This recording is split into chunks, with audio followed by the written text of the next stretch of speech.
안녕하세요. 인사이트 코리아입니다. 세계 최고 음악학교 입학시험장, 학생들의 노래에 맞춰 반주를 쳐줘야 하는 피아니스트가 갑자기 사라졌습니다. 60여 명의 학생들은 물론이고 입학시험장 현장의 관계자들도 어찌할 바를 모르던 그때 어느 한국인이 무대 위로 올라와서 피아노를 치기 시작했는데요. 피아노 연주와 함께 울려 퍼지는 그녀의 아름다운 목소리에 뜨거운 기립박수가 터져나오고 그녀는 결국 학교에 1등으로 입학하여 훗날 전 세계인들을 웃고 울게 만드는 최고의 가수가 되죠. 오만함의 극치라 불리던 유럽 최고 거장의 마음까지 사로잡은 이 한국인의 이야기 지금부터 알아보겠습니다. 세계 최고의 음악학교 산타 체칠리아 음악원. 이탈리아 로마에 위치한 이 음악대학은 1565년에 개교한 유럽의 가장 오래된 음악원입니다. 유명한 영화 음악가인 엔니오 모리코네나 니노 로타 역시 이 음악원의 출신이죠. 예술계에서의 위상과 권위가 무척 높은 음악대학인데요. 우리나라뿐 아니라 전 세계에서 최고로 꼽히는 성악가 조수미도 이 산타 체칠리아 음악원을 나왔습니다. 서울대를 중퇴한 후 이탈리아로 유학을 간 조수미는 당시 입학시험을 치르던 날 당혹스러운 상황을 맞닥뜨렸다고 합니다.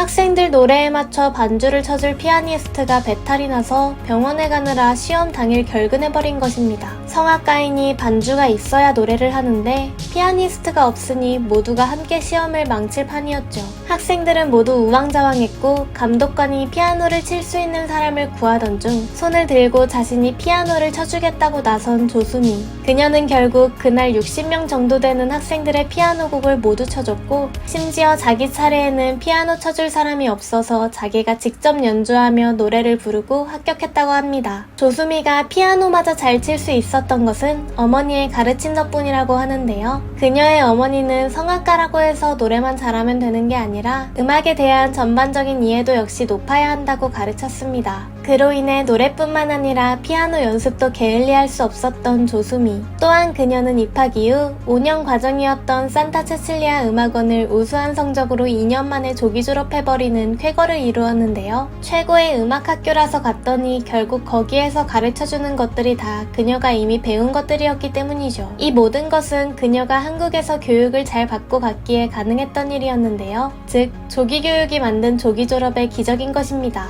사실 조수미의 탄탄한 기본기는 해외 교수들도 모두 인정할 정도였다고 하는데요. 세계적인 천재 지휘자이자 클래식의 황제라 불리는 헤르베르트 폰 카라얀도 조수미의 엄청난 실력에 매혹되어 어디서 공부했냐고 물어봤는데 한국에서 공부했다는 말에 깜짝 놀랐다고 합니다. 실제로 조수미는 지금처럼 흔한 조기 유학 케이스가 아니었습니다. 그녀는 오로지 한국에서 성악을 공부하고 서울대 성악과에 진학한 뒤 대학 중 이탈리아로 넘어가 유학생활을 시작한 국내파 성악가였는데요. 그래서 그녀가 처음 해외에 나갔을 때는 변방 중의 변방, 이름도 모를 작은 나라에서 온 유학생에 불과한 입장이었죠. 하지만 천재는 천재를 알아보는 법. 조수미의 천부적인 재능과 초인적인 노력을 알아본 카라얀은 조수미의 목소리는 신이 내린 목소리다. 이는 인류의 자산이라 할 만하다. 라고 탐복하며 적극적으로 지원해주기 시작했습니다.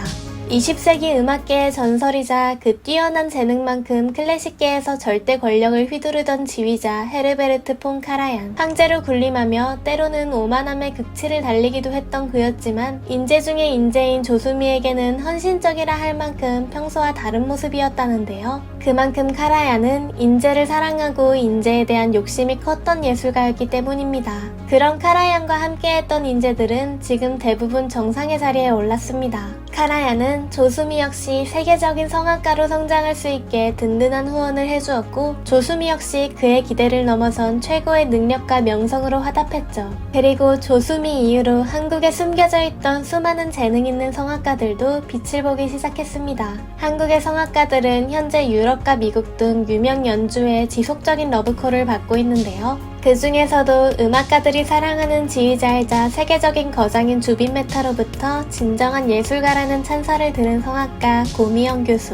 그녀는 최근 미국 세인트 루이스에 위치한 미드웨스트 대학교로부터 초청되어 독창회를 개최하기도 했습니다. 미국 세인트루이스는 독일인이 많은 곳으로 이번 독창회 또한 영어와 독일어 원어를 위주로 발표하는 매우 진지한 학술적인 행사였는데요. 소프라노 고미연의 독창회는 18세기 초 꽃을 피웠던 바로크 음악과 21세기 초를 살아가는 현대인들의 음악을 아름다운 목소리로 표현했고, 이 독창회를 통해 한국 성악의 기량을 국제적으로 알렸습니다. 고미연 교수는 호주 오스트레일리아 음대 출신으로 호주 시드니 오페라 하우스 주역 가수들을 다수 배출한 세계적인 스승 앙테아 몰러의 제자라고 합니다. 그녀는 국내에 다양한 상을 받기도 했지만 동시에 미국, 이태리, 독일, 호주, 이스라엘, 프랑스, 러시아, 불가리아, 중국, 체코, 루마니아 등 아주 많은 나라의 국가의 음악가들과 교류하며 한국 성악의 위상을 알렸는데요. 특히 베를린 콘체르트 하우스, 시드니 오페라 하우스, 우크라이나 얄타 필하모닉, 러시아 유즈노 사알린스키 오케스트라 등 전 세계 유명 오케스트라와의 협연을 거치며 기록적인 음악 활동을 보여주고 있습니다. 사실 유럽의 유명 오케스트라가 협연 상대를 얼마나 까다롭게 고르는지를 생각한다면 그녀가 얼마나 세계적으로 인정받고 있는지를 짐작할 수 있죠. 이 외에도 지금 수많은 한국의 성악가들이 유럽에서 재능을 펼치고 있습니다. 소프라노뿐만 아니라 바리톤의 박성환 역시 뛰어난 두각을 나타내고 있는 성악가인데요. 그는 이미 대학 재학 시절에 국립오페라단 성악 콩쿠르에서 3위, 대구 성악 콩쿠르 우수상 등 국내 성악 대회에서 뛰어난 성적을 거두었죠. 이에 그치지 않고 그는 세계 유수의 지휘자, 성악가 등의 마스터 클래스를 가지며 핀란드의 미리암 헬린 성악 콩쿠르의 상위 20인에 선정되기도 했습니다. 여러 방면으로 인정받은 그의 뛰어난 실력을 눈여겨본 BBC에서 그를 취재하기도 했을 정도입니다. 이렇게 성악 부분에서도 뛰어난 기량을 뽐내는 한국인들을 보면 확실히 한국인들의 유전자에는 노래를 잘하는 DNA가 있는 것 같습니다. 예로부터 우리 선조들은 풍류를 즐기는 민족이었죠. 조상들로부터 물려받은 타고난 음악성에 극한의 노력이 더해져서 이와 같이 뛰어난 결과를 낳는 것 같은데요. 한국인들은 죽을 때까지 배움의 연속이라고 생각하며 자신의 한계를 계속 깨나가면서 한 단계 더 발전하는 민족성을 가지고 있습니다. 지금 전 세계를 휩쓸고 있는 한류 문화도 그만큼 한국인들의 저력이 탄탄하다는 것을 보여주는 증거죠. 개인마다 탁월한 역량을 가지고 있는 우리나라 사람들이 항상 겸손한 자세와 배움에 대한 끝없는 열망을 바탕으로 피나는 노력을 하기 때문에 자꾸만 세계를 놀라게 만드는 성과를 보여주고 있는 것 같은데요. 앞으로도 이러한 노력과 성실한 자세를 통해 더 큰 세계로 뻗어나가는 한국인들이 더욱 많이 나오기를 기대해보며 지금까지 인사이트 코리아였습니다. 감사합니다.